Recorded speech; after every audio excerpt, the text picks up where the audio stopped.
Make the bank work for you. Strategic debt, intelligent leverage, and financial sovereignty. Complete audiobook script. Educational note. This audiobook is intended for general financial education. Borrowing involves serious risk, including loss of capital, damaged credit, foreclosure, and bankruptcy. Returns are never guaranteed, and lending, tax, and investment rules vary by location. Always evaluate your circumstances and consult qualified financial, legal, tax, and lending professionals before making major decisions. Introduction. Stop fearing the bank and start understanding the system. There is a financial distinction that separates ordinary borrowers from strategic capital allocators. It is not simply the difference between being rich and poor. It is not determined entirely by income, education, or profession. It is the difference between using debt without understanding it and using capital with discipline, calculation, and purpose. Broadly speaking, people tend to approach credit in one of three ways. The first group borrows to consume. They use credit when they do not have enough money for the lifestyle they want. They finance cars, vacations, electronics, furniture, clothing, and other purchases that usually decline in value or generate no income. The bank earns interest, but the borrower receives no financial return. Every payment must come from salary or savings. The debt reduces future flexibility because tomorrow's income has already been promised to yesterday's purchase. The second group avoids debt whenever possible. They save until they can pay cash. They dislike interest and believe borrowing gives too much money and control to financial institutions. This approach is often safer than uncontrolled consumer borrowing. It reduces payment pressure and can protect against financial emergencies. However, avoiding all debt may also create an opportunity cost. If someone waits decades to accumulate enough cash for every productive investment, they may lose time that could have been used to build skills, businesses, income-producing assets, or equity. Then there is a third approach, strategic borrowing. Strategic borrowers understand that debt is neither automatically good nor automatically bad. It is an amplifier. It magnifies the quality of the asset, the discipline of the borrower, and the accuracy or inaccuracy of the original assumptions. Used carelessly, debt magnifies mistakes. Used intelligently, it can expand access to productive assets and compress the time required to build them. This audiobook is not about exploiting banks, avoiding legal obligations, or borrowing recklessly. It is not about financing an unaffordable lifestyle and pretending that the debt is an investment. It is about understanding how credit, cash flow, interest, inflation, risk, and leverage interact. Banks are not your enemies, but neither are they charities. They are counterparties. They provide capital because they expect repayment with interest and because the transaction is profitable for them. Your job is not to defeat the bank. Your job is to make sure that the transaction can also be productive for you. If debt is so dangerous, why do established companies use it? Why do wealthy investors sometimes finance assets, even when they possess enough cash to buy them outright? Why are banks often willing to offer their best terms to people who already have strong financial positions? Because sophisticated borrowers understand something important. The danger is not debt alone. The danger is debt without knowledge, margin, discipline, or productive purpose. There are desperate borrowers and strategic borrowers. The desperate borrower uses debt to preserve an image, escape discomfort, or purchase something that current income cannot support. The strategic borrower uses capital to acquire or improve something expected to produce measurable value. One borrows to consume. The other borrows to control a productive asset. That distinction changes everything. Most people ask, can I afford the monthly payment? A strategic investor asks, what is the total cost of the debt? What is the realistic net return of the asset? What risk could interrupt the income? How much margin exists between income and required payments? What happens if my assumptions are wrong? Can I survive a recession, vacancy, repair, lawsuit, or rate increase? Is the expected reward sufficient for the risk? Debt is like fire. In careless hands, it can destroy a home. Under controlled conditions, it can power an engine. The fire is not the strategy. The system around the fire is, throughout this audiobook, we will examine productive debt, consumer debt, leverage, cash flow, risk management, interest rate structure, inflation, credit positioning, diversification, compounding, strategic repayment, financial psychology, and financial sovereignty. You will learn why borrowing capacity is not the same as borrowing wisdom, why cash flow matters more than exciting projections, and why the strongest investors prepare for the downside before calculating the upside. The goal is not to borrow as much as possible. The goal is to become capable of using capital without becoming controlled by it. Let us begin. Chapter 1. The Truth About Debt. Debt is not automatically your enemy, but it is not automatically your friend either. Debt is a legal obligation. It allows you to use capital today in exchange for a promise to repay that capital, usually with interest and fees over time. Whether that arrangement strengthens or weakens you depends on what you purchase, how the debt is structured, and what happens if your expectations prove wrong. This is the first principle. Debt does not create intelligence. It magnifies the intelligence or lack of intelligence already present in the decision. If you are careless, debt can accelerate your collapse. If you are disciplined, it may accelerate productive growth. The same tool can produce completely different outcomes in different hands. The most important distinction is between debt that finances consumption and debt that finances productive capacity. Consumer debt generally purchases something that does not generate enough income to cover its own cost. Productive debt finances something expected to create revenue, cash flow, efficiency, or long-term economic value. Examples of consumption debt may include vacations financed with credit, luxury vehicles purchased primarily for status, clothing and entertainment charged to high-interest cards, lifestyle upgrades unsupported by stable income, furniture or electronics financed over long periods, borrowing to maintain appearances. Potentially productive debt may include a carefully evaluated rental property, equipment that increases a proven business's output, inventory supported by reliable customer demand, the acquisition of an established profitable business, infrastructure that reduces operating expenses, education or training with a realistic economic return, a primary residence purchased on sustainable terms. Even these categories are not absolute. A vehicle may be necessary for a business. A property can lose money. Education can fail to increase earnings. Business equipment can become obsolete. The label does not make the debt productive. The economics do. Before borrowing, ask 5 questions. And what exactly will the borrowed money purchase? The purpose must be clear. Vague borrowing frequently becomes uncontrolled spending. 2. How will the debt be repaid? Will repayment depend entirely on your salary, or is the asset expected to contribute? If the asset contributes, are those projections supported by evidence?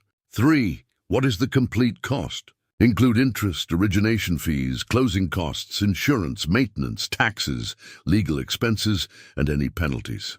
4. What happens if the plan underperforms? Income can decline. Tenants can leave, equipment can break, customers can disappear, markets can weaken. 5. Can you survive being wrong? A good opportunity that can destroy you if one assumption fails may still be a bad decision. The wealthy do not necessarily avoid debt, but responsible wealth builders respect it. They examine terms, preserve liquidity, compare alternatives, and refuse to confuse access to money with permission to spend it. Leverage can compress time because it allows you to control a larger asset with less initial capital. Without leverage, growth may be limited to what you can purchase from savings. With leverage, you may acquire productive capacity earlier. But time compression works in both directions. Leverage can accelerate wealth, but it can also accelerate insolvency. That is why the objective is not maximum debt. The objective is intelligent, survivable leverage. Chapter 2. Borrow for acquisition, never for ego. There is an invisible line between strategic debt and ego debt. One can build productive capacity. The other builds financial pressure. The difference is not the size of the loan. The difference is the intention, structure, and expected economic result behind it. Ego debt is borrowing used to create an appearance. It finances status, comparison, comfort, or emotional validation. Strategic acquisition debt is used to gain control of something expected to produce measurable value. The wealthy do not need to borrow to look powerful. If they borrow responsibly, they do so to acquire or improve productive assets. This distinction can be summarized with one question. Will the purchase generate enough value to justify the debt? Imagine two people who each borrow $50,000. The first person uses the money to purchase a luxury vehicle. The vehicle generates no business income, loses value, requires insurance and maintenance, and must be paid for from salary. The second person uses the money as part of the capital required to acquire a carefully evaluated rental property. The property generates rent that contributes toward operating expenses and debt payments. Both people owe money, but the cash flow structures are different. The vehicle takes money from the borrower every month. The property may generate income, although that income is not guaranteed, and expenses can still exceed expectations. The first debt primarily finances consumption. The second may finance acquisition. The word may is important. A rental property is not automatically a good investment merely because it is called an asset. If the rent cannot support realistic expenses and debt payments, the property may become a liability to the owner. The same principle applies to businesses. Borrowing to purchase equipment is not strategic if the equipment has no proven demand behind it. Borrowing to advertise is not intelligent if the product has not been validated. Acquisition debt requires evidence. Before using debt to purchase an asset, evaluate historical income, expected net income, operating expenses, maintenance requirements, taxes and insurance, customer or tenant concentration, market demand, interest and fees, down payment requirements, liquidity reserves, possible legal liabilities, exit options. The consequences of underperformance. Ego debt is more deceptive because it rarely announces itself as ego. It disguises itself as necessity. You may tell yourself, I need a more expensive car to look successful. I deserve this upgrade. Everyone around me is moving ahead. I will earn more later. I can manage the monthly payment. But affordability is not determined only by whether a lender approves you or whether you can make the payment today. A purchase is affordable when it fits your entire financial structure without sacrificing essential savings, insurance, investments, reserves, or peace of mind. Strategic borrowers separate identity from possessions. They understand that looking wealthy and becoming financially secure are different objectives. One produces visible consumption. The other produces assets, liquidity, equity, and optionality. There may be years when strategic growth looks unimpressive from the outside. You may drive an ordinary car while building an extraordinary balance sheet. You may delay a lifestyle upgrade while strengthening an asset base. That is not deprivation. It is sequencing. Potential categories of productive acquisition include 1. Cash-flowing real estate. 2. Proven businesses with documented earnings. 3. Equipment tied to reliable demand. 4. Systems that reduce costs or increase capacity. 5. Intellectual property with validated sales. 6. Assets expected to produce durable income. The test is not whether something sounds like an investment. The test is whether its realistic risk-adjusted return justifies its complete cost. Debt is neutral. Your purpose gives it direction. Borrowing for ego makes you financially dependent on maintaining an image. Borrowing for productive acquisition may increase your capacity. That is the first rule. Use debt to strengthen your financial position, not your public appearance. Chapter 3. Leverage is power. Overleverage is collapse. Leverage magnifies outcomes. It can magnify cash flow, appreciation, business expansion, and equity growth. It can also magnify vacancies, losses, repairs, market declines, and poor decisions. The same mechanism that accelerates growth can accelerate collapse. That is why intelligent leverage is not defined by boldness. It is defined by controlled boldness. Overleverage occurs when your obligations exceed your flexibility. It means there is too little margin between the money coming in and the money that must go out. With insufficient margin, one ordinary disruption becomes an emergency. A vacant property becomes a personal financial crisis. A major repair destroys your reserves. A temporary loss of employment makes every payment uncertain. A rate increase turns a thin investment into a negative cash flow position. Margin is the distance between pressure and panic. Imagine owning 3 rental properties. Each property produces only a few dollars of monthly cash flow. You have no meaningful reserve because you used all available capital for down payments. Everything appears successful while every tenant pays, every system works, and every expense remains predictable. Then one tenant stops paying. A heating system fails in another property, insurance increases, and a loan requires refinancing at a higher rate. The portfolio did not fail because leverage is always bad. It failed because the structure had no defense. Never assume that the maximum amount a bank will lend is the maximum amount you should borrow. A lender's approval model is designed to manage the lender's risk. It is not a personalized guarantee that the loan will support your lifestyle, emotional stability, or long-term goals. If you qualify for $500,000, a smaller loan may be wiser. If you qualify to acquire 5 properties, 3 well-capitalized properties may create a stronger position. Strategic leverage requires several forms of protection. Cash reserves. Every leveraged asset should have an emergency buffer. The appropriate amount depends on the asset and circumstances, but it should account for vacancies, repairs, insurance deductibles, legal expenses, and debt payments. 6 months of relevant obligations is often used as a starting point, but unstable or complex assets may require more. Positive cash flow. Do not rely exclusively on appreciation. Appreciation is uncertain and cannot always be converted into cash when needed. Cash flow helps the asset survive. Conservative loan-to-value. The less equity you contribute, the greater the leverage, and the smaller the protection against declining values. Higher leverage may increase returns when things go well, but it also increases the probability of loss when they do not. Debt service coverage. A useful measure is the debt service coverage ratio. Net operating income divided by annual debt payments. That means the asset produces 1.30 for each dollar of debt obligation. A ratio of exactly 1.0 provides no room for error. A ratio below 1.0 means the asset is not producing enough operating income to cover its debt. Interest rate protection. Fixed-rate debt offers predictability. Variable-rate debt creates exposure to future changes. Variable rates are not always wrong, but the borrower must understand how much payments could rise and whether the investment could survive.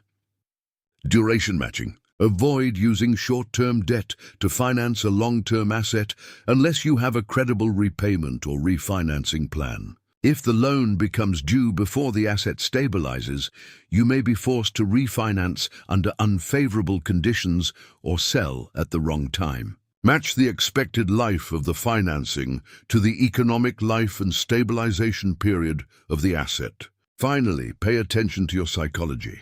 If debt causes constant anxiety, you may have borrowed too aggressively or failed to build sufficient reserves. Stress is not always proof that the investment is wrong, but persistent financial panic is evidence that the structure deserves review. Leverage should feel serious, not suffocating. The goal is not to build quickly enough to impress others. It is to build strongly enough to survive. Chapter 4. The Mathematics of Spread.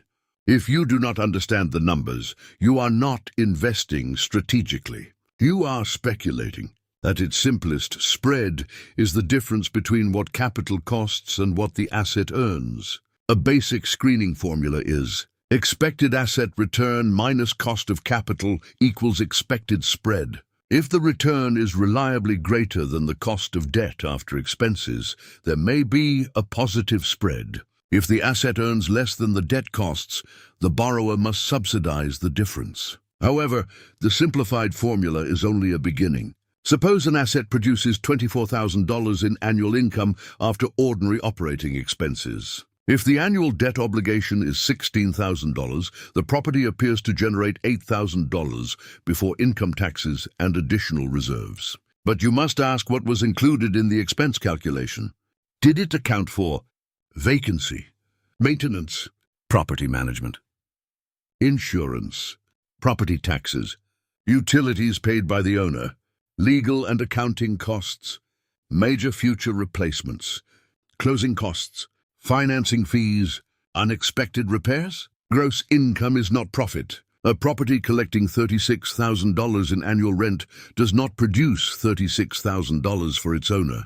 The correct starting point is net operating income, not gross rent. Similarly, business revenue is not business profit. An asset that produces impressive sales may still lose money after payroll, inventory, rent, taxes, advertising, and debt service.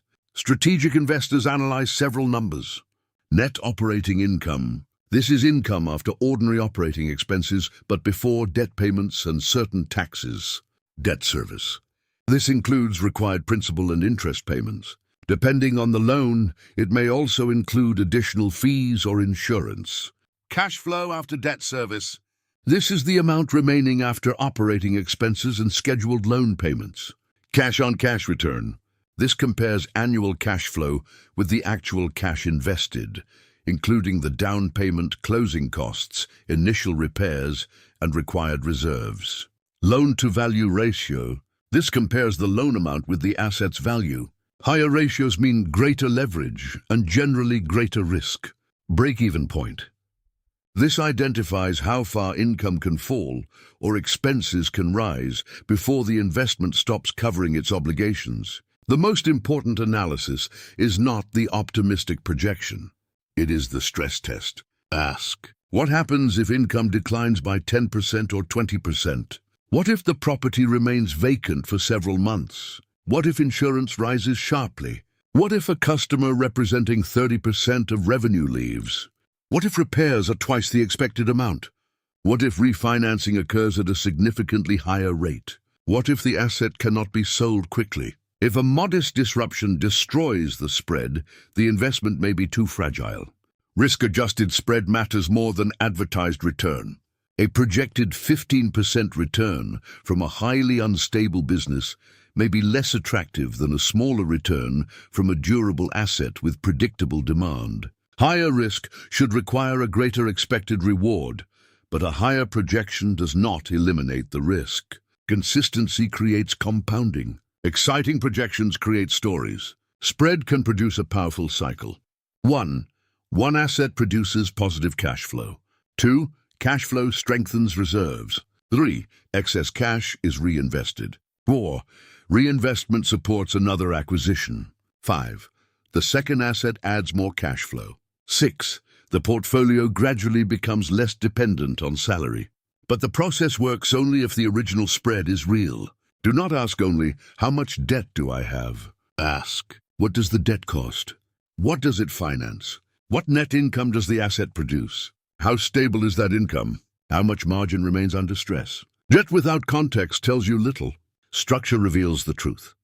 Chapter 5. Inflation, enemy, ally, or both. Inflation is the gradual decline in the purchasing power of money. As prices rise, each unit of currency buys less. Groceries, labor, insurance, rent, construction, and services become more expensive. For people holding large amounts of uninvested cash, inflation can reduce real purchasing power. For borrowers with fixed-rate debt attached to productive assets, inflation may create an advantage.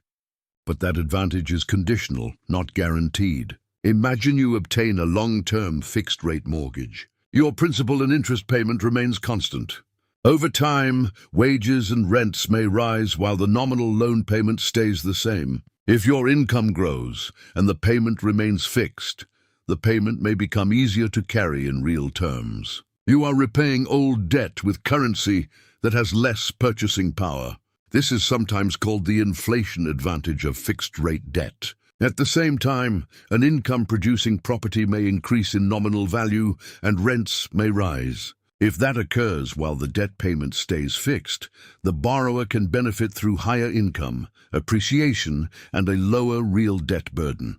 However, inflation does not guarantee wealth. Property taxes, maintenance, labor, utilities, and insurance may also increase. Wages and rents may fail to keep pace. Governments may change regulations. An asset may decline in value despite broad inflation. Inflation tends to benefit fixed-rate borrowers only when several conditions are present. 1. The debt payment is predictable. 2. The asset has durable demand. 3. Income can adjust over time. 4. Operating expenses remain manageable. Cash flow stays positive. 6. The borrower can survive economic volatility. Variable rate debt changes the equation. When inflation leads to higher interest rates, variable payments may rise. The borrower's margin can shrink or disappear. This is why loan structure matters as much as loan amount. There is also an important correction to the claim that inflation always punishes savers. Cash loses purchasing power over long periods, but cash reserves still have strategic value. Liquidity allows you to survive emergencies, avoid forced selling, and purchase opportunities during downturns. The goal is not to eliminate cash. It is to hold enough for protection while allocating long-term capital appropriately. Scarce and productive assets may perform well during inflation, particularly if they possess pricing power. Examples may include property in supply-constrained markets, businesses capable of raising prices, infrastructure with durable demand, productive land, selected equities representing profitable companies. But every asset must be evaluated individually. Do not use inflation as an excuse for careless borrowing. Inflation is a possible tailwind, not a rescue plan. If the asset is weak, the debt is unstable, or the cash flow is negative, inflation may expose the problem rather than solve it. The strategic objective is not to predict inflation perfectly. It is to create a structure that can function under more than one economic environment. Chapter 6. Become the borrower banks want to finance. There is a significant difference between applying desperately for a loan and being viewed as an attractive borrower. In the first position, you hope for approval. In the second, lenders may compete on rate, fees, duration, collateral, and flexibility. Borrowing power is built before you need the money. Banks evaluate probability. They examine whether you are likely to repay, whether the collateral is sufficient, whether your income is stable, and whether the transaction fits their risk requirements. Depending on the country and loan type, lenders may evaluate credit history, payment record, credit utilization, debt-to-income ratio, income stability, tax returns, cash reserves, collateral quality, business performance, loan-to-value ratio, experience managing similar assets. Your credit profile is more than a number. It influences your cost of capital. A lower borrowing cost can strengthen spread. A higher rate can turn a promising investment into a weak one. Several habits improve credit positioning. Pay obligations on time. Late payments can damage your credit history and increase future borrowing costs. Automate payments where appropriate, but continue monitoring accounts. Keep utilization under control. Using a large percentage of available revolving credit can signal financial stress. Avoid treating unused credit as money that must be spent. Preserve liquidity. Cash reserves demonstrate that you can absorb disruption. Lenders are often more comfortable with borrowers who are not dependent on immediate approval.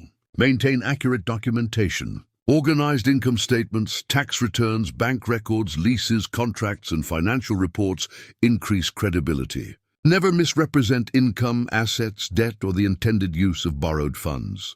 Understand tax and lending trade-offs. Self-employed borrowers sometimes minimize taxable income so aggressively that they weaken their ability to qualify for financing. Compare complete loan terms. Do not compare only interest rates.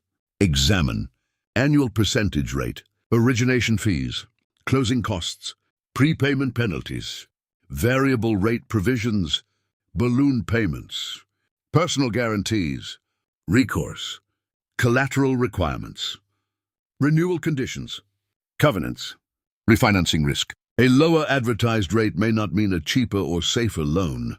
Relationships can matter, particularly in commercial and business lending. A lender who understands your record, assets, and management ability may offer a more efficient process or more flexible structure, but never become emotionally loyal to an unfavorable loan. Professional relationships are valuable, yet financial decisions must still serve the strategy. Most importantly, do not confuse borrowing capacity with an obligation to borrow.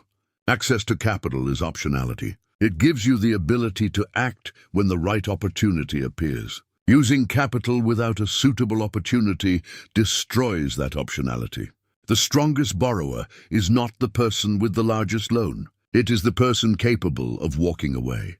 Chapter 7. Deploy debt into compounding machines. Access to capital creates potential. Deployment determines the result. Leverage becomes powerful only when directed toward an asset or system capable of producing value over time. Compounding occurs when an asset produces income. That income is reinvested, and the reinvestment produces additional income. The sequence looks like this. 1. Capital acquires or improves a productive asset. 2. The asset generates net cash flow. 3.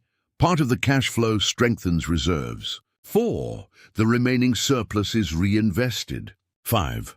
Reinvestment creates additional productive capacity. 6. The cycle repeats. Not every asset compounds. Some assets appreciate but produce no income. Some generate income but require constant reinvestment merely to survive. Others decline in value or depend on temporary trends. Potential compounding systems include cash-flowing real estate.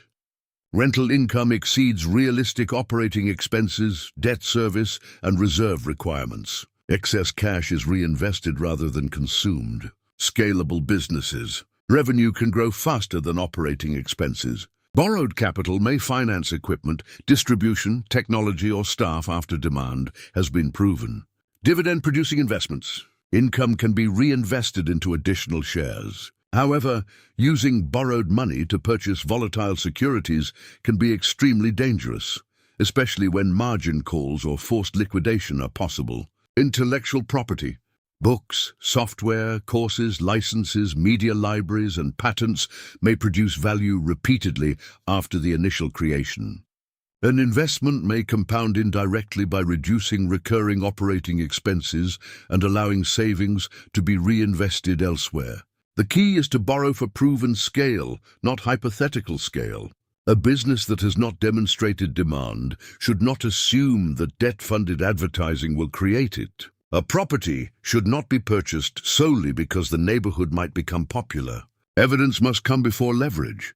Compounding also requires discipline. If an asset produces an extra $1,000 per month and you immediately increase your lifestyle by the same amount, the compounding engine stops. The profit has been consumed rather than reinvested. This does not mean you can never enjoy your money. It means that the early years of compounding are unusually sensitive. Capital removed too early loses all the future growth it might have produced. Reinvest early, upgrade carefully. Preserve the engine. Velocity matters, but reckless speed can destroy the system. Reinvesting every available dollar without building reserves creates fragility. A better sequence is 1. Stabilize the first asset.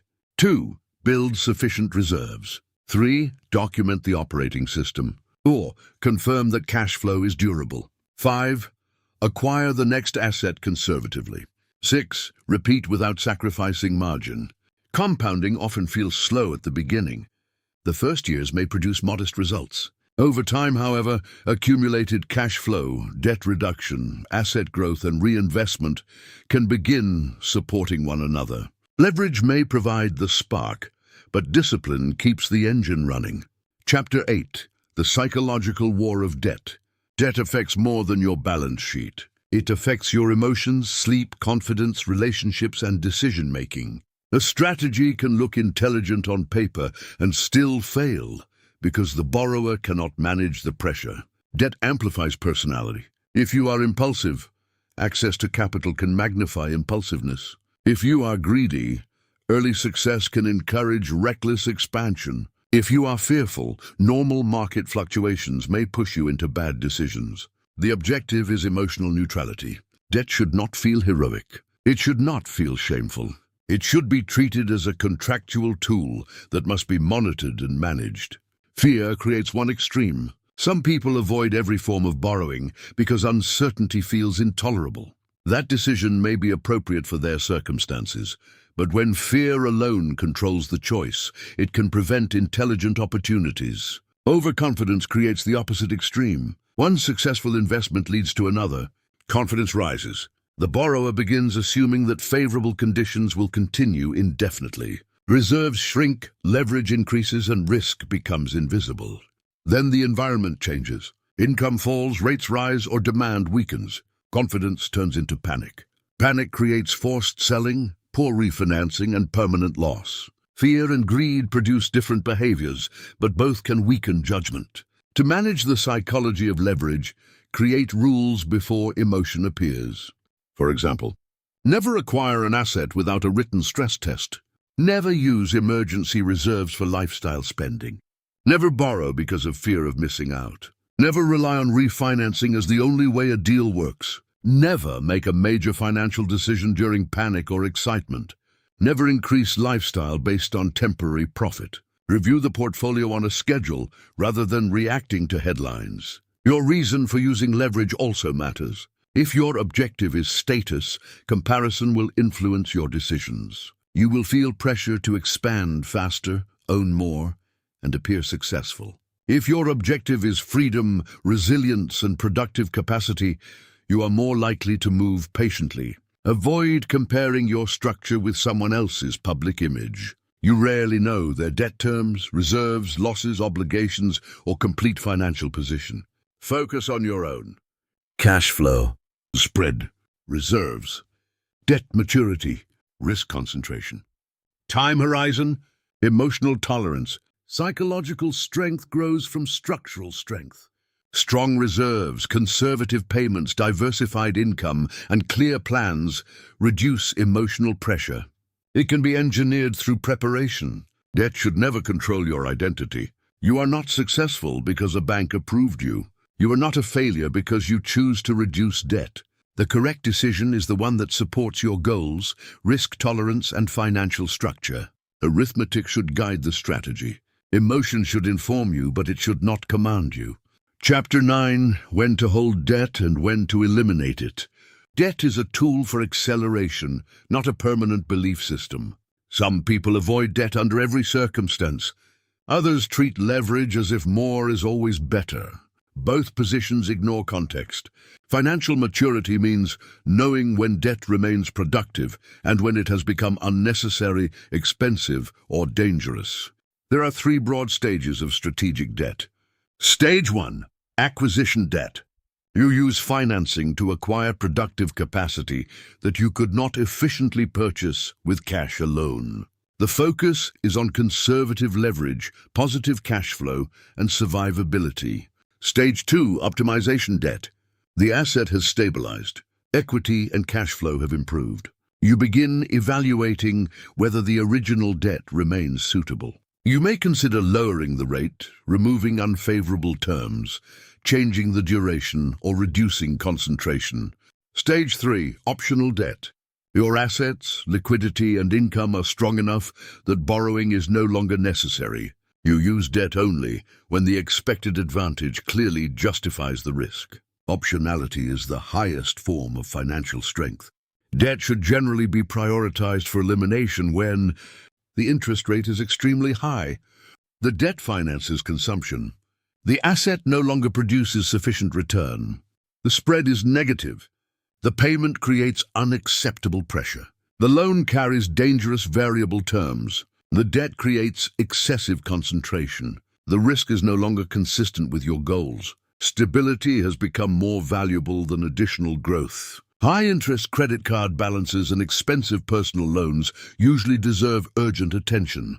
These debts rarely finance productive assets and can compound against the borrower rapidly. Low-cost productive debt requires a more careful analysis. Suppose you have a long-term fixed loan at a low rate attached to a stable cash-flowing asset. Paying it off may reduce risk and create peace of mind. But it may also consume capital that could have remained liquid or been invested elsewhere. This is the opportunity cost question. What is the best alternative use of the money? Repaying debt produces a return roughly equal to the interest avoided, adjusted for taxes, fees, and risk. Refinancing can improve a structure, but it is not free. Consider closing costs, new fees, prepayment penalties, term extensions, collateral, and the possibility of resetting the repayment schedule. Never refinance productive assets to finance consumption. Extracting equity for a luxury lifestyle turns productive leverage into lifestyle debt. Repayment strategy should reflect your stage of life. Early-stage wealth builders may prioritize carefully controlled acquisition. Mid-stage investors may optimize and reduce fragile debt. Later-stage investors may choose stability, liquidity, and simplicity. There is no universally correct debt level. The correct structure depends on income stability, asset quality, age, responsibilities, risk tolerance, tax position, and long-term objectives. Intelligent leverage can be financially productive. The goal is not to worship either one. The goal is to preserve choice. Chapter 10. Diversify or risk collapse. Leverage magnifies concentration risk.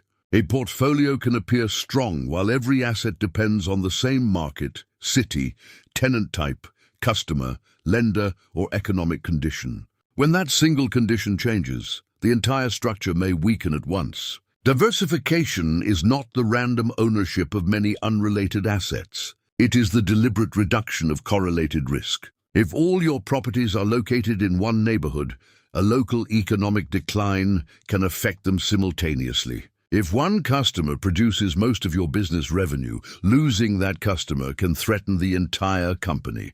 If all your loans mature during the same year, a difficult credit market can affect every asset at once. Strategic diversification may include multiple income sources, different customer groups, more than one geographic market, staggered debt maturities, different lenders, a combination of liquid and illiquid assets, multiple tenant types, different economic drivers, diversified skills and professional knowledge. However, diversification must be timed correctly. At the beginning, concentration can help you develop competence. Learning one asset class deeply is often more useful than owning small pieces of many things you do not understand. Focus can build initial wealth. Diversification helps protect mature wealth. A sensible progression is Phase 1, concentrated competence. Master one system. Understand its economics, risks, operations, and cycles. Phase 2, controlled expansion. Add related assets or markets without abandoning your core competence. Phase 3, structural diversification. Develop income sources that do not all depend on the same conditions. For example, an investor might combine rental income, a service business, liquid investments, and intellectual property. Each source behaves differently, reducing dependence on a single engine. Debt itself should also be diversified carefully. Avoid allowing every loan to reset, mature, or refinance simultaneously. Staggering maturities can reduce rollover risk. Do not assume that different assets are automatically uncorrelated. During severe financial stress, assets that normally behave differently can decline together. Liquidity remains essential. Diversification does not eliminate risk. It prevents one predictable failure from destroying everything. Chapter 11. Time your structure, not the headlines. People constantly ask whether it is the right time to buy. Are prices too high? Are rates too expensive? Is a recession approaching? Should you wait for the market to decline? These are reasonable questions, but perfect market timing is impossible. You cannot control the cycle. You can control your preparation and structure. Markets broadly move through periods of expansion, optimism, contraction, and recovery. During expansion, credit is widely available and confidence is high. This is when inexperienced investors may borrow too aggressively. Near market peaks, rising prices can create the illusion that risk has disappeared. Disciplined investors become more selective. During contractions, fear rises, credit tightens, and asset prices may weaken. Opportunities can appear, but only prepared investors with liquidity and borrowing capacity can act. During recovery, confidence returns and early buyers may benefit. The objective is not to predict each stage perfectly. It is to build a structure capable of surviving more than one stage. A deal that works only when rates fall, rents rise, and prices appreciate is not a robust deal.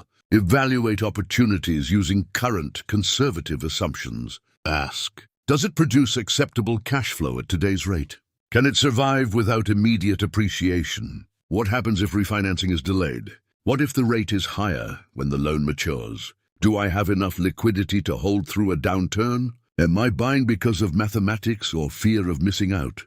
High interest rates do not automatically make every deal bad. Low interest rates do not automatically make every deal good. An asset yielding 12% with an all-in borrowing cost of 7% may be more attractive than an asset yielding 2% financed at 3%, depending on risk, expenses, and stability. Spread and survivability matter more than the headline rate alone. Never build a plan that depends entirely on refinancing later at a lower rate.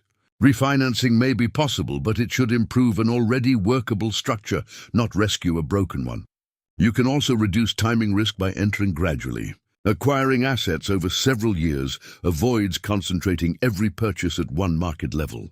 Strategic action beats perfect prediction. If the numbers work under conservative assumptions and the structure is prepared, act deliberately. If the numbers do not work, wait while strengthening your position. Waiting for mathematics is discipline. Waiting forever for emotional certainty is stagnation. Chapter 12. Build systems that outgrow your time. Personal income has a ceiling because personal time is limited. No matter how skilled or hardworking you are, you possess only so many hours. If income depends entirely on your direct effort, growth will eventually stop. Financial leverage becomes more powerful when combined with operational leverage. There are three broad stages of income. Stage 1, labor income. You exchange time and expertise for money. Stage 2, asset income. Properties, businesses, investments, or intellectual property produce income. Stage 3, system income. Income is produced through repeatable processes that require oversight but not constant personal labor. A system is a structure capable of producing consistent results without your presence in every transaction.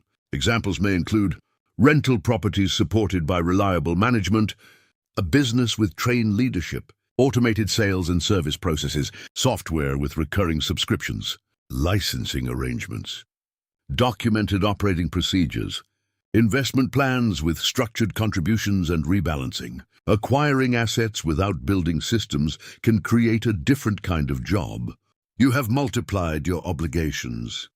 Systems reduce friction through standardized processes, clear responsibilities, performance metrics, reliable reporting, quality control, automation, delegation, redundant supplies, documented procedures. Borrowing to build a system can be productive when demand is already proven. Capital might finance equipment, technology, distribution, or management that allows output to grow without a proportional increase in personal labor. Does this debt create more dependence on me, or does it reduce dependence on me? Structural leverage reduces the need for your direct involvement while increasing the organization's productive capacity. But systems are not completely passive. They require monitoring, maintenance, and adjustment. Markets change. Employees leave. Technology evolves. Competitors improve. The goal is oversight, not neglect. As systems grow, your role changes. You move from worker to architect. Instead of completing every task, you design processes, allocate capital, manage risk, and improve the structure. That is where financial leverage and operational leverage meet. Chapter 13. Financial Sovereignty. There is a stage beyond income and accumulation. It is the stage where you stop needing permission. Financial independence means your income can support your lifestyle. Financial sovereignty means your entire structure is resilient enough to protect your freedom through changing conditions. Independence can be fragile. One lost tenant, failed business, medical emergency, lawsuit, or market decline may destabilize it. Sovereignty requires layers of protection.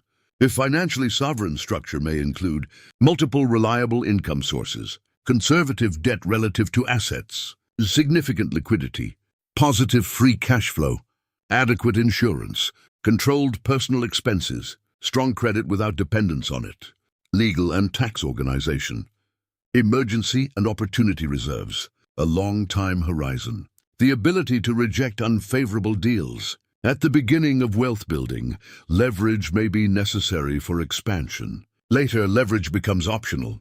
This is an important transition.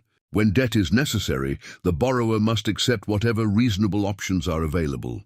When debt is optional, the borrower can wait, negotiate, or walk away. Optionality creates power. Financial sovereignty is not defined by constant expansion. There comes a point when strengthening the structure may be more valuable than increasing its size. You may choose to reduce leverage, increase liquidity, simplify holdings, or prioritize stability. The purpose is not endless accumulation. The purpose is control over your time, decisions, and exposure to pressure. A sovereign investor does not need to chase every opportunity. They can select opportunities carefully because their survival does not depend on the next transaction. That quiet ability to choose is one of the highest forms of wealth. Chapter 14. Build a wealth identity without pretending to be rich. Financial behavior is influenced by identity. This does not mean that thinking positively will magically create wealth. It means your beliefs affect what you tolerate, avoid, repeat, and prioritize. A scarcity-driven identity may focus entirely on immediate survival. How do I pay the next bill? What if everything goes wrong? How can I get relief today? How can I appear successful now? A wealth-building identity asks different questions. How should this capital be allocated? How can I strengthen the system? What risk am I overlooking? What will this decision produce in 10 years? How can I preserve optionality? What can be reinvested? You do not need to be wealthy to begin thinking structurally. At an early stage, that may mean tracking spending, eliminating toxic debt, learning how interest works, building a small reserve, protecting credit, investing consistently, delaying unnecessary consumption, increasing valuable skills. A wealth identity prioritizes ownership over appearance and freedom over public validation. This does not mean living without enjoyment forever. It means upgrading your lifestyle after the structure can sustainably support it. Lifestyle inflation is one of the greatest enemies of compounding. As income rises, spending often rises at the same speed. The person earns more, but remains financially fragile. To prevent this, decide in advance how additional income will be allocated. For example, part may go toward reserves, part toward investments, part toward debt reduction, and part toward lifestyle. Intentional enjoyment is different from automatic consumption. You may also experience guilt or criticism as your financial position improves. Friends or relatives may misunderstand your decisions. Some may interpret restraint as fear or investment as greed. Ethically built wealth is not inherently harmful. Productive assets can provide housing, jobs, services, innovation, and economic stability. The objective is not to feel superior. It is to become capable of managing resources responsibly. Chapter 15. Build for durability, not applause. Growth attracts attention. Durability creates freedom. Many people learn how to build wealth, but never learn how to preserve it. They expand rapidly, increase their lifestyle, concentrate risk, and assume that favorable conditions will continue. Then one disruption exposes the weakness. Durable wealth is designed to survive. Recessions, interest rate changes, vacancies, business interruptions, illness, lawsuits, regulatory changes, technological disruption, death or incapacity, market declines. This requires more than attractive returns. As your financial position grows, consider several forms of protection. Liquidity protection. Maintain enough accessible capital to avoid forced selling during emergencies. Insurance protection. Legal protection. Use suitable contracts, ownership structures, record keeping, and professional advice. The exact structure depends on local law and individual circumstances. Operational protection. Document essential systems so that assets and businesses can function if a key person becomes unavailable. Succession protection. Decide how assets, responsibilities, and knowledge will be transferred. Wealth that depends entirely on one person's memory is fragile. Lifestyle protection? Avoid building personal expenses that require permanent high growth. A flexible lifestyle increases your ability to survive volatility. Durability also requires humility. No strategy works forever. Markets evolve. Regulations change. Technology disrupts established industries. What produced wealth in one decade may not protect it in the next.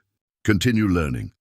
Review assumptions. Maintain independent professional advice. Avoid believing that past success has made you immune to future risk. As wealth grows, leverage ratios may become more conservative. The purpose of leverage is to help you build freedom, not to create permanent vulnerability. A durable structure can survive without perfect conditions. That is the standard. Chapter 16. Integration, becoming structurally unbreakable. Leverage without discipline is dangerous. Discipline without knowledge is limited. Knowledge without execution produces nothing. Execution without risk management creates fragility. And growth without purpose becomes an endless race. The process begins with an honest audit. Calculate income, essential expenses, consumer debt, productive debt, interest rates, minimum payments, cash reserves, assets, liabilities, net cash flow, credit position. Major financial risks. Do not begin with fantasy. Begin with reality. Next, repair the foundation. Eliminate or reduce high-interest consumer debt. Build emergency reserves. Stabilize income. Protect essential insurance. Improve credit. Learn the basic mathematics of cash flow and borrowing. Then prepare for intelligent leverage. Do not borrow merely because money is available. Define the asset, calculate the complete cost, evaluate realistic net income, and stress test the structure. Ask, does it produce value? Does the spread remain positive after realistic expenses? Can the income decline without creating a crisis? Are the terms appropriate for the asset? Do I have sufficient reserves? Can I survive being wrong? Is the potential return worth the risk? If the answer is no, wait. Waiting while strengthening your position is progress. Once an asset is acquired, stabilize it before expanding. Build systems, measure performance, preserve liquidity, and reinvest surplus carefully. As the structure grows, diversify intelligently. Avoid dependence on one property, customer, lender, market, or source of income. Optimize debt when better terms materially strengthen the structure. Eventually transition from direct labor toward systems. Document processes. Delegate responsibly. Use technology where appropriate. Build income that does not require your presence in every transaction. Then protect what you have built. Maintain reserves. Resist uncontrolled lifestyle inflation. Review insurance and legal structures. Prepare for downturns. Plan for succession. Think in decades rather than months. Finally, allow debt to become optional. That is the evolution. 1. You begin by needing capital. 2. You become qualified to access capital. 3. You learn to deploy capital. 4. You build assets and systems. 5. You reduce fragility. 6. You reach a point where capital providers no longer control your choices. 7. You borrow only when the terms and opportunity justify it. That is financial sovereignty. Conclusion: the bank is a tool, not a master. The bank was never meant to create your financial plan for you. A lender evaluates whether lending money to you serves its interests. You must evaluate whether borrowing serves yours. The bank is not automatically your enemy. It is not automatically your partner. It is a source of capital operating under specific terms. Your responsibility is to understand those terms before accepting them. Throughout this audiobook, you have learned the central principles of strategic leverage. Debt is an amplifier, not a solution. Borrow for productive capacity, not ego. Never confuse lender approval with affordability. Preserve margin, liquidity, and emotional stability. Calculate net returns rather than gross promises. Stress test the downside before celebrating the upside. Understand fixed and variable interest rate risk. Use inflation as a consideration, not an excuse. Build credit before you need it. Deploy capital only into evidence-based opportunities. Reinvest carefully to activate compounding. Diversify when concentration becomes dangerous. Time your structure rather than predicting headlines. Build systems that reduce dependence on your labor. Hold debt when it remains productive. Eliminate debt when it becomes toxic or unnecessary. Use leverage to build freedom, not permanent pressure. No financial structure is unbreakable in a literal sense. Every investment involves uncertainty. Every borrower can encounter circumstances they did not predict. The goal is not invincibility. The goal is resilience. You want enough margin to absorb mistakes, enough liquidity to survive disruption, enough knowledge to recognize risk, and enough discipline to avoid turning temporary success into permanent overconfidence. Spend less than you earn. Eliminate destructive debt. Build reserves. Acquire productive assets carefully. Reinvest consistently. Protect the structure. Think long-term. The difficulty comes from fear, impatience, greed, comparison, and the desire for immediate validation. The person who manages those emotions gains an advantage greater than any financial trick. Imagine your life 10 years from now if you follow these principles consistently. Your debt is structured rather than chaotic. Your reserves are strong. Your assets produce income. Your systems require less daily involvement. Your decisions come from preparation rather than desperation. The greatest reward may not be luxury. It may be calm. It may be the ability to reject a bad opportunity, leave an unhealthy job, survive a downturn, support your family, or take time without fearing financial collapse. No one can guarantee that outcome, but you can make it more likely through education, preparation, and disciplined action. Start where you are. If you have high-interest debt, begin by controlling it. If you have no emergency reserve, build one. If your credit is weak, repair it patiently. If you want to acquire an asset, learn how to analyze it before borrowing. Do not wait for perfect conditions, but do not confuse urgency with readiness. Build your financial knowledge carefully. Build your credit patiently. Build your assets conservatively. Build your systems deliberately. And build your freedom so thoroughly that borrowing eventually becomes a choice rather than a necessity. That is how you stop being controlled by debt. That is how you use the financial system intelligently.